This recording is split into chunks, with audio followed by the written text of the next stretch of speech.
নমস্কার সবাইকে, সবাই কেমন আছেন? আমি তৃষ্ণা আপনাদের জন্য নিয়ে আসছি নতুন একটা ভিডিও। তো ভিডিওটা কি, চলো দেখাই আর কথা বলি। তেলটা গরম করতে বসিয়ে দিয়েছিলাম, এর মধ্যে দিয়ে দিলাম একটা শুকনা মরিচ। শুকনা মরিচটাকে একটু হালকা ভেজে নেব। এর মধ্যে দিয়ে দেব প্রায় 1 কাপ পরিমাণ পেঁয়াজ।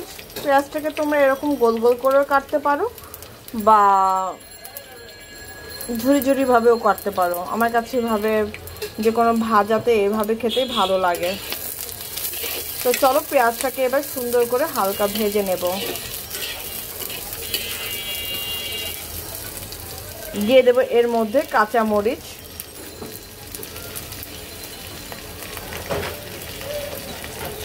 পেঁয়াজটা যখন একটু হালকা নরম হয়ে আসবে তখন আমি কি দিয়ে আজকের ভাজিটা করি আর কিভাবে রান্না করি সেটা তোমাদের সাথে শেয়ার করব। তো চলো আগে পেঁয়াজটা ভাজা হোক। দেখো পেঁয়াজটা যখন একটু হালকা ভাজা হয়ে যাবে ঠিক এই সময় দিয়ে দেবো কেটে রাখা ফুলকপি আর সিম। দিয়ে দেবো স্বাদ অনুযায়ী লবণ, দিয়ে দেবো হলুদের গুঁড়া। হলুদের গুঁড়াটা দেওয়ার পরে এইবার সব কিছু সুন্দর করে মিক্স করে দেব। সিমটা আর ফুলকপিটাকে খুব সুন্দর করে আগে একটু ভেজে নেব। তো চলো আলু আর সিম আর ফুলকপিটা ভাজা হোক।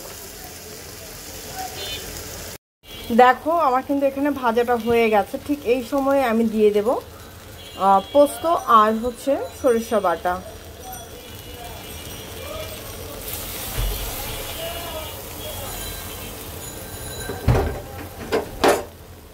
সর্ষে পোস্তটা দেওয়ার পরে একটু সুন্দর করে মিক্সড করে দেব। খুব বেশি কিন্তু আর এটাকে আর জাল করব না, 2 থেকে 3 মিনিট এটাকে জাল করব।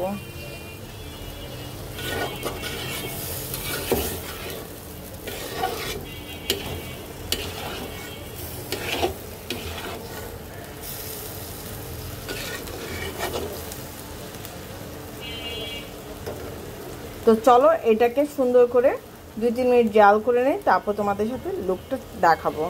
তো আমার দেখো সর্ষে পোস্ত দিয়ে সিম ফুলকপি রান্না হয়ে গেল। এখন এটাকে নামাবো। নামানোর পর তোমাদের সাথে ফাইনাল লুকটা শেয়ার করব।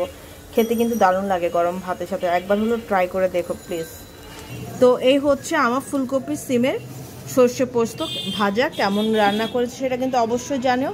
খুব সিম্পল রান্না, তোমরা দেখতে পেলে কিভাবে কি রান্না করলাম।